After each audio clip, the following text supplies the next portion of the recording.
Olá meus amigos, olá minhas amigas, sejam todos muito bem-vindos a este canal, ao canal Reduto da Arte. Eu me chamo Will Barros, eu sou professor de artes e nesse vídeo aqui eu trouxe para você algumas características da obra do Vincent van Gogh, tá? Não só da obra dele, mas da vida dele também. Só que tudo isso eu te conto depois da vinheta, espera aí que eu já volto.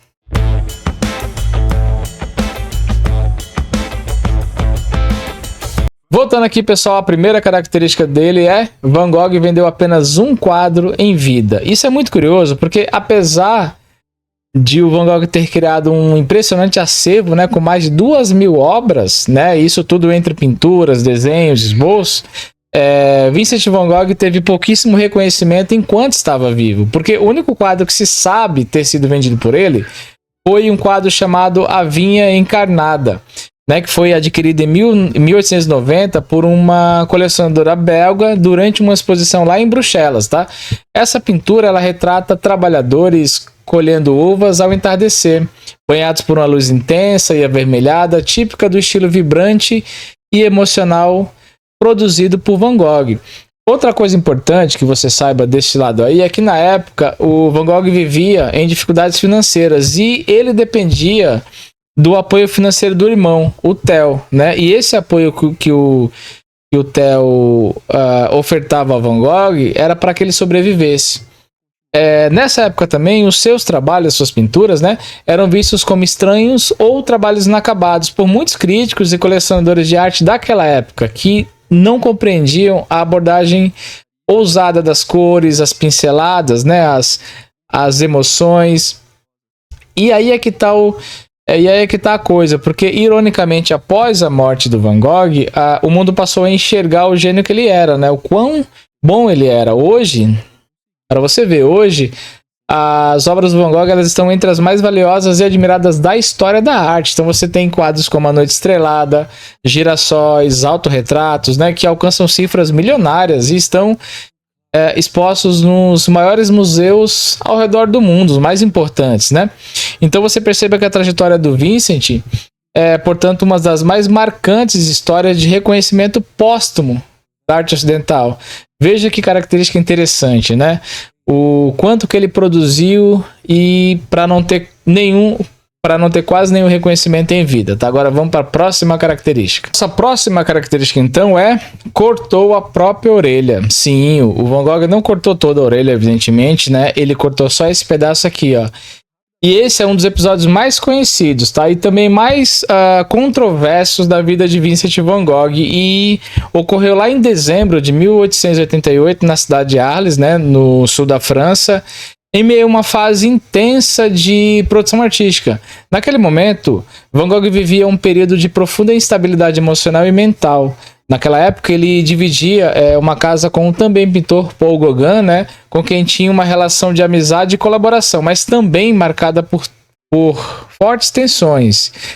E aí, após uma discussão particularmente acalorada, né, com Gauguin, cuja natureza exata ainda permanece desconhecida, não se sabe qual que foi o motivo dessa discussão entre os dois, mas Van Gogh tem um surto psicótico, né? E em um momento de descontrole, ele mutilou parte da orelha esquerda com uma navalha. Esse pedaço aqui de baixo, esse nóbulo aqui, ó. O que exatamente ele cortou é debatido até hoje, inclusive. Algumas versões dizem que foi o lóbulo, que é essa parte de baixo, tá? Outros afirmam que foi quase metade da orelha. Então, tem essa controvérsia, tem esse debate aí, tá? Em seguida, o que ele faz? Ele embrulha o pedaço cortado em um papel, né? E caminhou até um bordel local, onde ele entregou o embrulho a uma mulher, supostamente uma funcionária do local chamada Rachel ou Raquel, né? Pedindo a ela que guardasse com cuidado. E esse ato choca a todos, né? E foi amplamente comentado na cidade. Van Gogh foi encontrado no dia seguinte em um quarto, coberto de sangue, né? Ele foi internado em um hospital local. Esse evento marca o início de uma sequência de internações e episódios de delírio que viriam a se intensificar nos anos seguintes, tá? Apesar de trágico, esse episódio da orelha cortada também revela o quanto Van Gogh era atormentado por questões emocionais profundas, o seu sofrimento mental que hoje se acredita está relacionada a transtornos psiquiátricos, né, como a bipolaridade ou a epilepsia do lobo temporal, está diretamente ligado à sua sensibilidade artística e à intensidade com que vivia suas emoções, né? Até hoje, inclusive, o caso da orelha cortada permanece envolto em mistérios. Então ele é objeto de livros, de filmes, de inúmeras especulações. Mais do que um simples fato curioso, esse episódio ele é um símbolo da complexidade de Vincent van Gogh, né? Um gênio atormentado que transforma sua dor em obras de arte profundamente comoventes, tá? Então, esse episódio é muito interessante, mostra aí essa confusão mental, essa intensidade, né, que o Van Gogh tinha. Próxima curiosidade, vamos lá? Nossa próxima característica enfrentou sérios distúrbios mentais ao longo da vida. Pois é, rapaziada. O Van Gogh ele teve uma trajetória profundamente marcada por intensas crises emocionais e transtornos mentais que influenciaram tanto a vida pessoal dele quanto a vida artística, né? Quanto a sua produção artística, porque ele enfrenta episódios recorrentes de colapsos nervosos, né? Surtos psicóticos, alucinações visuais, auditivas, que frequentemente o deixavam incapaz de trabalhar ou manter relações estáveis, né? Entre os especialistas, há diferentes teorias sobre o que teria causado essas crises. Alguns estudiosos, né, acreditam que Van Gogh poderia ter sofrido de transtornos bipolar, né, que é caracterizada pela alternância entre estados de euforia criativa e profundas depressões, né? Outros sugerem diagnósticos como epilepsia do lobo temporal, síndrome de Meniere, eu acho que é assim que se pronuncia, mas está escrito aqui, ó, que é uma condição que afeta o ouvido interno, causando vertigem, perda de audição, ou ainda intoxicação por absinto, que é uma bebida alcoólica muito consumida por ele naquela época e que pode ter agravado seus quadros psiquiátricos, né?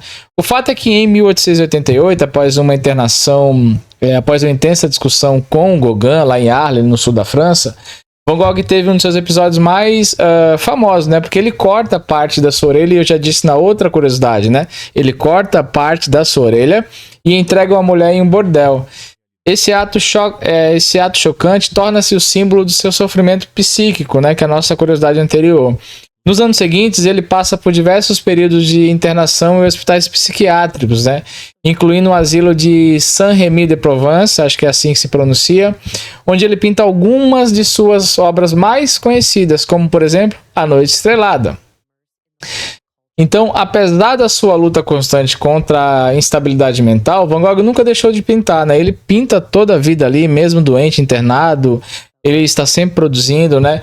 E a sua arte, a sua pintura, ela é marcada por cores intensas, pinceladas vibrantes, né? E é frequentemente interpretada como reflexo de uma angústia interior, mas também de sua sensibilidade única e profunda e a sua profunda conexão com o mundo ao seu redor, né? Então olha que personagem complexo. Por isso que eu gosto tanto do Van Gogh. Próxima característica, vamos lá. E a nossa próxima característica é Os Amores Não Correspondidos e a Solidão de Vincent van Gogh.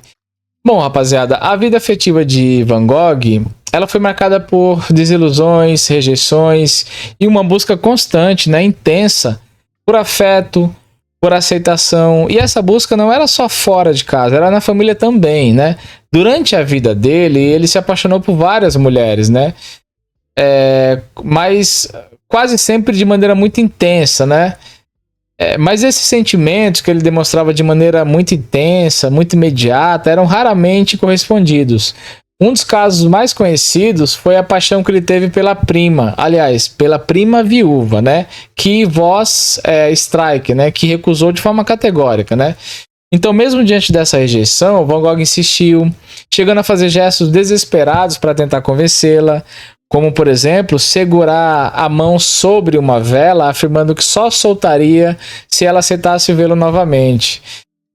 Além disso, ele se envolveu com uma prostituta chamada Clarina Maria Hornick, conhecida como Cien, com quem ele tentou estabelecer uma relação em comum.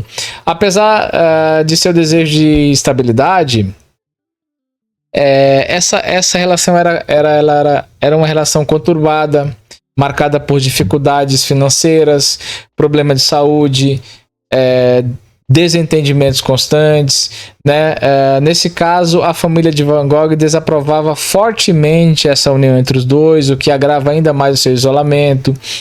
Então, esses amores frustrados, né, somados à sua personalidade sensível, a dificuldade de se conectar com pessoas ao seu redor, contribuem para o sentimento de solidão profunda, né, que o acompanhou durante grande parte da sua vida. Então, Van Gogh buscava no amor não apenas companhia, mas também uma forma de cura para suas dores internas, né? Uma cura que infelizmente ele nunca encontrou completamente. Esses sentimentos, no entanto, transbordam em sua arte, conferindo às suas obras uma intensidade emocional rica e uma sensibilidade que ainda hoje comove milhões de pessoas. Então vejo que a gente pode encontrar por trás da obra dos artistas, conhecendo um pouco da sua vida. Por isso que é muito importante que nós nos atentemos a essa questão da biografia do artista, o que ele viveu, né?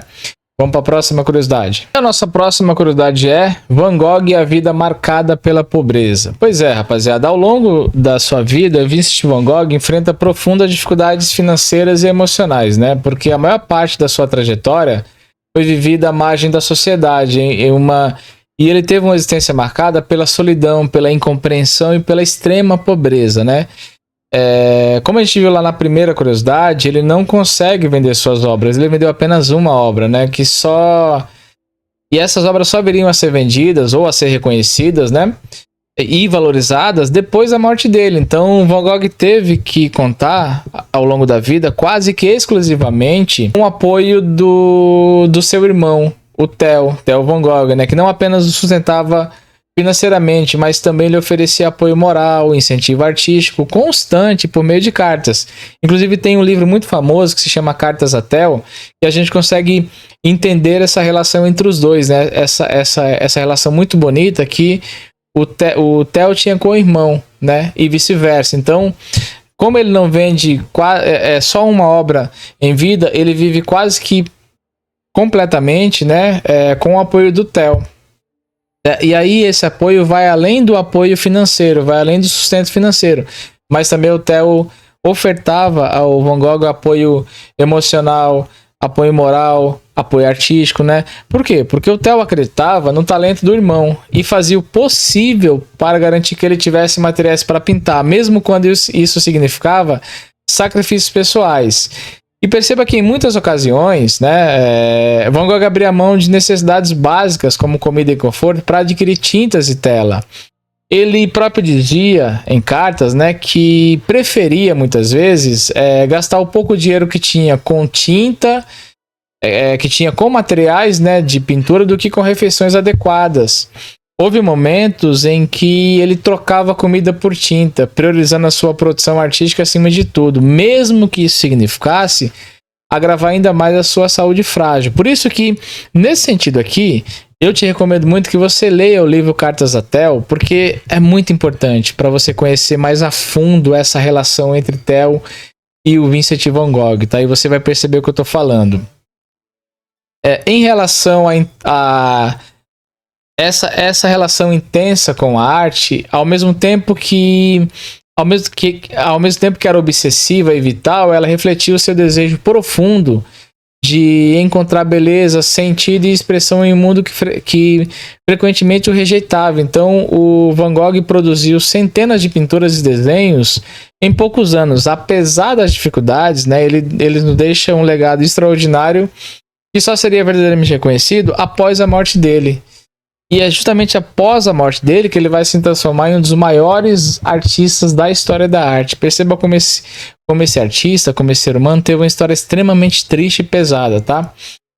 Vamos para a próxima característica. Nossa próxima curiosidade é uma despedida trágica e comovente. Pois é, a vida do Vincent Van Gogh chega ao fim de forma trágica e prematura no final de julho, né, de 1890, quando ele tinha 37 anos. Ele, atormentado por uma série de crises emocionais, isolamento social, sofrimento psíquico, né?